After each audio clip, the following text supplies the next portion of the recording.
যে মিসলেনিয়াসের এক্সামটা হলো সেই পরীক্ষার প্রশ্নের উত্তরগুলি দেখব। সঠিক উত্তর তো এখানে প্রথম প্রশ্ন, অমল ও বিমল যথাক্রমে 500 টাকা 9 মাসের জন্য এবং কিছু টাকা 6 মাসের জন্য বিনিয়োগ করে। বিমল মোট লাভ হলো 69 টাকা, বিমল 46 টাকা লভ্যাংশে বিমল কত টাকা ব্যবসা শুরু করেছিল? এটা সঠিক উত্তর হবে 1500 টাকা। 2 নম্বর, নিম্নলিখিত শিল্পীদের মধ্যে কে বেঙ্গল স্কুল অফ আর্ট ঘরানা অন্তর্ভুক্ত ছিল না? এটার সঠিক উত্তর হবে রাজা রবি বর্মা। তারপরে 3 নম্বর, ভগলা থেকে গঙ্গা এই গ্রন্থের লেখককে? ভগলা থেকে গঙ্গা এই গ্রন্থটার লেখক হচ্ছে রাহুল সংস্কৃতি নায়ন। তারপরে 4 নম্বর প্রশ্ন, ব্রিটিশ ভারতের শেষ গভর্নর জেনারেল এবং প্রথম ভাইসরয় কে ছিলেন? এটা হবে লর্ড ক্যানিং। তারপরে 5 নম্বর প্রশ্ন, নিম্নলিখিত বইগুলির মধ্যে কোনটি ফ্রাঞ্জ কাফকার লেখা বই? এটার সঠিক উত্তর হবে দ্য মেটামরফোসিস। এরপরে 6 নম্বর প্রশ্ন, ভারতের রাষ্ট্রপতি থাকাকালীন প্রথম মৃত্যু ঘটে কার? এটা সঠিক উত্তর হবে জাকির হুসেন। এরপরে 7 নম্বর প্রশ্ন, কোন অঙ্গটি রক্ত পরিশোধন করে? সঠিক উত্তর হবে বৃক্ষ। 8 নম্বর প্রশ্ন, দুটি দেশের জাতীয় সঙ্গীত রচনা করেন রবীন্দ্রনাথ ঠাকুর। এরপরে 9 নম্বর প্রশ্ন, 1 থেকে 7 এর মধ্যে 7/11 ভগ্নাংশটির সংখ্যা কতগুলি? এটার সঠিক উত্তর হবে 11টি। এরপরে 10 নম্বর প্রশ্ন, আই হ্যাভ এ ড্রিম উক্তিটি কোন নাগরিকের অধিকার আন্দোলনের নেতার? এটার সঠিক উত্তর হবে মার্টিন লুথার কিং জুনিয়র। এরপরে 11 নম্বর প্রশ্ন, কোনো একটি সংখ্যার একক স্থান ও দশক স্থানের যোগফল 9, অঙ্কদের স্থান পরিবর্তন করলে পূর্বের এবং বর্তমানের সংখ্যাদ্বয়ের অন্তর 9, সংখ্যাটি কত? এটার সঠিক উত্তর হবে 54। এরপরে 12 নম্বর প্রশ্ন, মিতা আর অরুণের যে অংশীদারি কারবার থেকে প্রশ্ন দিয়েছে, এটার সঠিক উত্তর হবে উপরের কোনোটি নয়। এরপরে 13 নম্বর প্রশ্ন, নিম্নলিখিতগুলির মধ্যে যেটি সমশ্রেণীভুক্ত নয় অন্যগুলির থেকে আলাদা সেটি চিহ্নিত করুন। এখানে সঠিক উত্তর হবে ডি নম্বর অপশন গোমুখ। 4 নম্বর, জৈব বিপর্যয়ের একটি উদাহরণ? এখানে সঠিক উত্তর হবে 2020 কোভিড।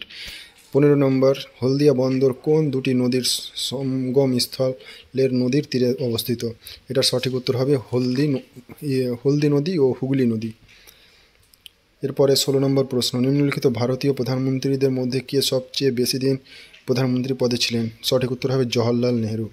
এরপরে 17 নম্বর প্রশ্ন, আমি বিপ্লবকে ধ্বংস করেছি উক্তিটি কার? এটা সঠিক উত্তর হবে নেপোলিয়ান বোনাপার্ট। 18 নম্বর প্রশ্ন, নিম্নলিখিত জীবগুলির মধ্যে কোনটি উভচর গোত্রভুক্ত নয়? এখানে উভয়চর গোত্রভুক্ত নয় বলেছে, সঠিক উত্তর হবে কুমির।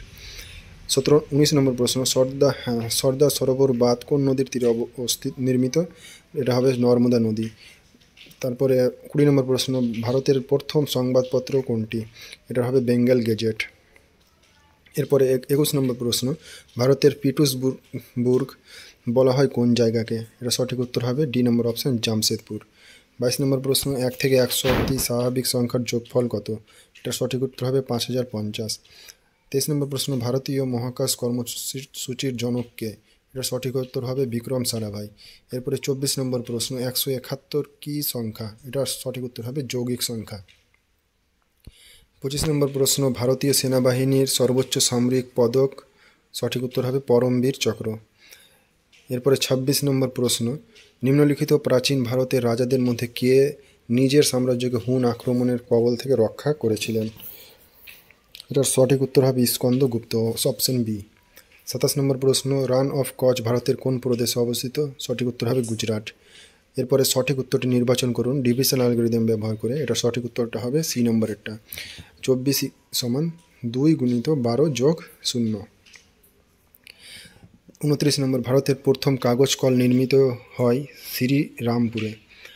এরপরে 30 নম্বর প্রশ্ন, 12টি কমলালেবুকে 5টি ঝুড়িতে ভাগ করা হলে এটা কোনটা অপশানটা ঠিক হবে? এ আর সি দুটো অপশানই ঠিক হবে। এখানে দুটি ঝুড়িতে 3টা করে আর 3টি ঝুড়িতে 2টি করে, তাহলে মোট কটা ঝুড়ি হলো? 5টা ঝুড়ি হলো আর মোট লেবু হচ্ছে 12টি। সি নম্বর অপশানটাও ঠিক হবে, 4 2 8, 8টা আর 1টি ঝুড়িতে 4টা লেবু, তাহলে মোট লেবু হচ্ছে 12টা। তাহলে এ আর সি দুটাই ঠিক হবে 30 নম্বর অপশানের। এরপরে 31 নম্বর অপশানে কোনোটাই অপশানই ঠিক হবে না, তবে কাছাকাছি উত্তর হচ্ছে 180। এরপরে 32 নম্বর, নিকোলা টেসলা কী ধরনের তড়িৎ বিজলি আবিষ্কার করেছিলেন? এসি। এরপরে 33 নম্বর, প্রথম মহিলা বিজ্ঞানী যিনি নোবেল পুরস্কার পান এবং একমাত্র যিনি বিজ্ঞানের দুটি বিষয় ভিন্ন বিষয়ে নোবেল পুরস্কার পেয়েছিলেন সেটা হচ্ছে ম্যারি কুরি। এরপরে 34 নম্বর প্রশ্ন, আজীবিক সম্প্রদায়ের প্রতিষ্ঠাতাকে। আজীবিক সম্প্রদায়ের প্রতিষ্ঠাতা হচ্ছে গোলাসা মখলিপুত। এরপরে 35 নম্বর, কোন ব্রিটিশ রচয়িতা হ্যারি পটার সিরিজের জন্য বিখ্যাত? হ্যারি পটার সিরিজের জন্য বিখ্যাত হচ্ছে জে.কে. রাউলিং। 36 নম্বর, কোষের নিম্নলিখিত অংশগুলির কোষাণু ও কোষের অঙ্গগুলির মধ্যে কোনটি শুধুমাত্র উদ্ভিদ কোষের ভিতরেই দেখা যায়? সঠিক উত্তর হবে প্লাস্টিড। এরপরে 37 নম্বর প্রশ্ন, নিম্নলিখিত রোগগুলির মধ্যে কোনটি জলবাহিত রোগ? টাইফয়েড। মরু অঞ্চলের সৃষ্ট মাটিকে কি বলা হয়? মরু অঞ্চলের সৃষ্ট মাটিকে বলা হয় অ্যারিডিসল। বিমানবন্দরবিহীন দেশ কোনটি? এখানে বিমানবন্দরবিহীন দেশ, এখানে অপশানে যেটা আছে সবকটি উত্তর হবে, তাহলে ডি নম্বর অপশান ঠিক, উপরের সবকটি। এরপরে 40 নম্বর প্রশ্ন। 40 নম্বর প্রশ্নের বলছে যে এক পাইকারি ওষুধ বিক্রেতা এক ক্রেতাকে 20% ছাড় দেওয়ার পরেও 15% লাভ করলো। ওষুধের সর্বাধিক বিক্রয়যোগ্য মূল্য হচ্ছে 550 টাকা, তাহলে তার প্রকৃত মূল্য কত? তাহলে এটার উত্তর হবে উপরের কোনোটি সঠিক নয়, অপশান ডি।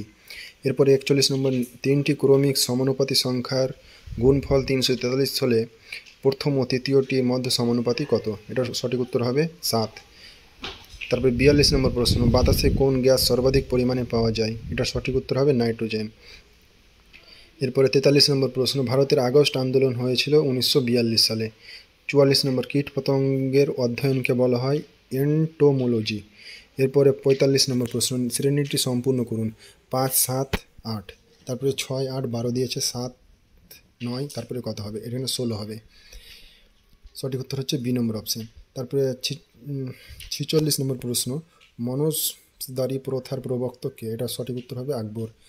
তারপরে বাতাসের গতি পরিমাপক যন্ত্র হচ্ছে অ্যানিমোমিটার।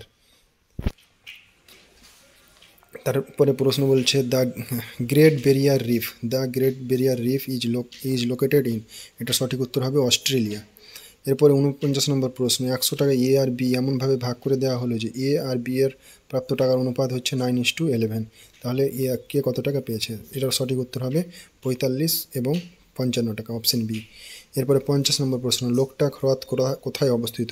সঠিক উত্তর হবে মণিপুর। এরপর 51 নম্বর প্রশ্ন, ভারতের দাক্ষিণাত্য মালভূমির উচ্চতম অংশ কোনটি? এটা সঠিক উত্তর হবে আনাইমুদি। 52 নম্বর, কোন ক্ষুদ্রতম সংখ্যা থেকে 1 বিয়োগ করলে বিয়োগফল 12, 16, 28 দ্বারা বিভাজ্য হবে?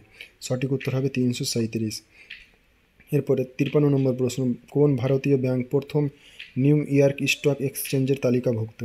এটা সঠিক উত্তর হবে আইসিআইসি ব্যাংক। 54 নম্বর প্রশ্ন, বিরল রোগ দিবসের মূল লক্ষ্য কী? বিরল রোগ দিবসের মূল লক্ষ্য হচ্ছে সি নম্বর অপশান, সাধারণ মানুষের মধ্যে সচেতনতা বৃদ্ধি এবং রোগীদের জীবনের উপর তার ফলাফল। এরপরে 55 নম্বর প্রশ্ন, রমেশবাবু প্রজ্ঞানন্দ হলেন একজন বিখ্যাত ভারতীয় দাবা খেলোয়াড়। Option C. এরপরে 56 নম্বর প্রশ্ন, একটি কাজ 9 দিনে, বি কাজটি 6 দিনে করতে পারে, তাদের সাথে সি এসে যোগ দেওয়ায় তারা মোট 3 দিনে কাজটি সম্পন্ন করতে পারে। সি একা কাজটি কত দিনে সম্পন্ন করতে পারবে? এখানে সঠিক উত্তর হবে 18 দিনে। এরপরে 57 নম্বর প্রশ্ন, ভারতীয় বায়ুসেনার আদর্শ কী? ভারতীয় বায়ুসেনার আদর্শ হচ্ছে touch the sky with glory, গৌরবের সঙ্গে আকাশ স্পর্শ। এরপর 58 নম্বর প্রশ্ন, পরিগণনামূলক কর্মকাণ্ড এবং প্রোগ্রামিং এ কোন সংখ্যা ব্যবহৃত হয়? এখানে সঠিক উত্তর হবে বাইনারি। 59 নম্বর প্রশ্ন, দক্ষিণ চীন সাগরের সৃষ্ট ঘূর্ণবর্তটি যে নামে পরিচিত সেটা হলো টাইফুন। এরপরে 60 নম্বর প্রশ্ন, ভারতের শেষ ভাইসরয় ও শেষ গভর্নর জেনারেলের নামগুলি কী কী? সঠিক উত্তর হবে অপশান ডি, লর্ড মাউন্টব্যাটেন এবং সি রাজা গোপালাচারী। এরপরে 61 নম্বর প্রশ্ন, ব্রাজিল অ্যামাজনের অববাহিকা যে জলবায়ু অঞ্চলে অবস্থিত তা হলো নিরক্ষীয় জলবায়ু অঞ্চল। 65 নম্বর প্রশ্ন, একটি বাগানে 127টি চারাগাছকে বাগানটিতে যতগুলি সারি আছে প্রতিটি সারিতে ততগুলি চারাগাছ লাগানোর পর দেখা গেল 6টি চারাগাছ অতিরিক্ত হলো, বাগানটিতে কতগুলি সারি আছে? সঠিক উত্তর হবে 11টি। এরপরে 63 নম্বর প্রশ্ন, অ্যামাজন এবং মাইক্রোসফট এর সদর দপ্তর কোথায়? এটা সঠিক উত্তর হবে বি নম্বর, সিয়াটেল। 64 নম্বর প্রশ্ন, মাউন্ট এভারেস্টের শীর্ষে প্রথম মহিলা পর্বত আরোহী কে? সঠিক উত্তর হবে জুনকো তাবেই। এরপরে 65 নম্বর প্রশ্ন, রবি ও মধুর সংগ্রহে থাকা গল্পের বইয়ের অনুপাত 2:3। গতবার বইমেলা থেকে 6টি বই মধু সংগ্রহ করায় অনুপাতটা হলো 1:3। তাহলে রবি ও মধুর প্রথমে কয়টি করে বই ছিল? এটার সঠিক উত্তর হবে 4টি 6টি, অপশন বি, 6টি ও 4টি। এরপরের প্রশ্ন 66 নম্বর, নিম্নলিখিত ব্যক্তিদের মধ্যে কে কখনো ভারতীয় জাতীয় কংগ্রেসের সম্মেলনে অধিবেশনে সভাপতিত্ব করেননি? সঠিক উত্তর হবে বাল গঙ্গাধর তিলক। 67 নম্বর প্রশ্ন, কোন ভারতীয় প্রধানমন্ত্রীর কার্যকালে ভারতবর্ষে পূর্ব দিকে তাকাও নীতি প্রণয়ন করা হয়েছিল? এটা সঠিক উত্তর হবে পি.ভি. নরসিমা রাও, অপশন ডি। তারপরে 68 নম্বর প্রশ্ন, ম্যান মেক্স হিমসেলফ এই বিখ্যাত বইটির লেখক কে? এটা বিখ্যাত বইটার লেখক ম্যান হিমসেলফ বইটার লেখক হচ্ছে option C, V. Gordon Childe. 69 নম্বর প্রশ্ন, মধ্যযুগে চট্টগ্রামের প্রশাসনিক প্রধান ছুটি খান তার সভাকবিদের অনুবাদ করতে বলেছিলেন মহাভারত। এটা সঠিক উত্তর হবে সি, মহাভারত। এরপরে 70 নম্বর প্রশ্ন, ব্রোঞ্জে তামার সাথে মিশ্রিত থাকে কি? টিন। সঠিক উত্তর হবে এ নম্বর, অপশন। এরপরে 71 নম্বর প্রশ্ন, কোন মহিলা প্রথম আটলান্টিক মহাসাগরের উপর দিয়ে একা বিমান উড়িয়ে নিয়ে গেছেন? 71 নম্বর প্রশ্নের উত্তর, সঠিক উত্তর হবে অপশন বি, অ্যামেলিয়া ইয়ারহার্ট। এরপরে 72 নম্বর প্রশ্ন, কোন মূলটি সবজি? সঠিক উত্তর হবে গাজর। এরপরে 73 নম্বর প্রশ্ন, ব্রিটিশ ভারতের সুপ্রিম কোর্টের প্রথম ব্রিটিশ প্রধান বিচারপতি কে? সঠিক উত্তর হবে স্যার এলিজা ইম্পে। 74 নম্বর, মানুষ স্বাধীনভাবে জন্মগ্রহণ করে কিন্তু সর্বত্র শৃঙ্খলিত উক্তিটি কার? এই উক্তিটি হচ্ছে জে রুসোর। 75 নম্বর প্রশ্ন, দুইটি সংখ্যার অনুপাত 5:13, যদি সংখ্যার গুণফল হয় 11 তাহলে সংখ্যা দ্বয় কী কী? সংখ্যা দুটো হচ্ছে 55 আর 143। 76 নম্বর প্রশ্ন, এদের মধ্যে থেকে কোন রাজা সকল উত্তরা পথনাথ এর উপাধি গ্রহণ করেছিলেন? এটা সঠিক উত্তর হবে ধর্মপাল। 77 নম্বর, নিজ যাত্রাপথে ঘন্টায় 72 কিমি বেগে গতিশীল একটি ট্রেন 120 মিটার লম্বা একটি প্ল্যাটফর্ম অতিক্রম করতে কত সময় লাগবে যখন ট্রেনটির দৈর্ঘ্য 80 মিটার? সঠিক উত্তর হবে 10 সেকেন্ড। এরপর 78 নম্বর প্রশ্ন, 120 কিলোমিটার দূরত্ব বিশিষ্ট দুইটি স্টেশন থেকে বিপরীতমুখী দুইটি ট্রেন যথাক্রমে 60 কিমি পার ঘন্টা 30 কিমি পার ঘন্টা বেগে একই সময়ে যাত্রা আরম্ভ করে। অধিক গতিসম্পন্ন ট্রেনটি 40 মিনিট যাত্রা করার পর দাঁড়িয়ে যায়। অপর ট্রেনটি কতক্ষণ পর প্রথম ট্রেনটির সাথে মিলিত হবে? এখানে সঠিক উত্তর কোনোটি হবে না। তার মানে উত্তর হচ্ছে অপশান হচ্ছে উত্তর ডি, উপরের কোনোটি নয়। 79 নম্বর, ভারতের সর্বপ্রথম জাতীয় উদ্যান কোনটি? সঠিক উত্তর হচ্ছে সি, জিম করবেট জাতীয় উদ্যান। এরপর 80 নম্বর প্রশ্ন সঠিক উত্তর নির্বাচন করুন। এখানে সঠিক উত্তর হচ্ছে সি নম্বর, অপশন। দুটি মূলদ সংখ্যার যোগফল সর্বদা অমূলদ সংখ্যা নয়, মানে দুটি অমূলদ সংখ্যার যোগফল সর্বদা অমূলদ সংখ্যা নয়। এরপর 81 নম্বর প্রশ্ন, ধর্মচক্র প্রবর্তন কি? ধর্মচক্র প্রবর্তন হচ্ছে সি নম্বর, অপশন। নির্বাণ লাভের পর সারনাথে গৌতম বুদ্ধের সর্বপ্রথম ধর্ম প্রচার। এরপরে রামচরিত কে রচনা করেছিলেন? রামচরিত রচনা করেছিলেন সন্ধ্যাকর নন্দী। 83 নম্বর প্রশ্ন, 2024 সালের 12ই জানুয়ারি শুক্রবার হলে 2025 সালের 7ই জুন কী বার হবে? এটা সঠিক উত্তর হবে শনিবার। 84 নম্বর, মাস ও তারিখ অনুযায়ী সঠিক মিলটি চিহ্নিত করুন। এখানে সঠিক মিলটি চিহ্নিত করতে বলেছে। এখানে সঠিক উত্তর এ আর বি দুটোই সঠিক উত্তর। 7ই মে বিশ্ব স্বাস্থ্য দিবস পালন করা হয়েছে, 17ই মে বিশ্ব টেলিযোগাযোগ দিবসও পালন করা হয়। সঠিক উত্তর এ আর বি। এরপরে 85 নম্বর প্রশ্ন, কোন আইপিএস অফিসারের জীবনের ঘটনার উপর ভিত্তি করে তৈরি হয়েছে 12 ফেল চলচ্চিত্রটি? এটার সঠিক উত্তর হবে মনোজ কুমার শর্মা। 86 নম্বর প্রশ্ন, নিম্নলিখিত ব্যক্তিদের মধ্যে থেকে কে ক্যাবিনেট মিশনের সদস্য ছিলেন না? এটার সঠিক উত্তর হবে জন সাইমন। এরপরে 87 নম্বর প্রশ্ন, ভারতের প্রথম মহিলা মুখ্যমন্ত্রী কে?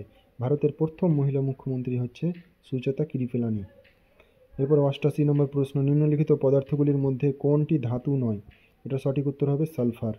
89 নম্বর প্রশ্ন, কোন ভারতীয় সুলতান নিত্য প্রয়োজনীয় সামগ্রীর মজুতদারি নিষিদ্ধ করেন?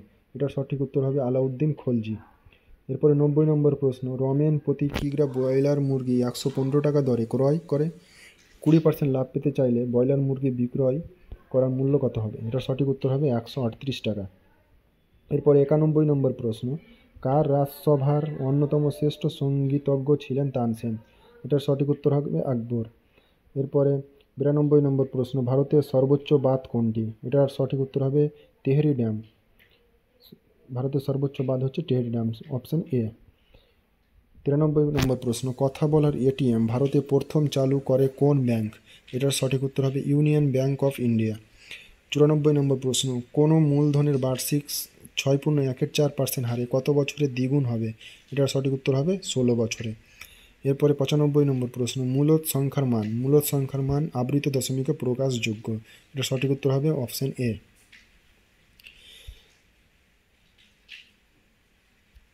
এরপরে 96 নম্বর প্রশ্ন, ট্রি অফ লিবার্টিকে মহীশূরে রোপণ করে কে? এটার সঠিক উত্তর হবে টিপু সুলতান। 97 নম্বর প্রশ্ন, অন্ধ্রপ্রদেশে অবস্থিত নাগার্জুন সাগর শ্রীশৈলাম হল ভারতের বৃহত্তম ব্যাঘ্র সংরক্ষণ কেন্দ্র। এরপরে 98 নম্বর, সবে মুনিষে পজা মমা কার উক্তি? এটার সঠিক উত্তর হবে 98 নম্বর প্রশ্ন, সঠিক উত্তর হবে সম্রাট অশোক, অপশন বি সম্রাট অশোক। 99 নম্বর প্রশ্ন, ম্যালেরিয়া রোগের বাহক কে? এটা সঠিক উত্তর হবে অ্যানোফিলিস মশা। এরপরে সব লাস্ট প্রশ্ন 100 নম্বর, নুনের রাসায়নিক সংকেত বা সূত্র কি? এটার সঠিক উত্তর হবে NaCl।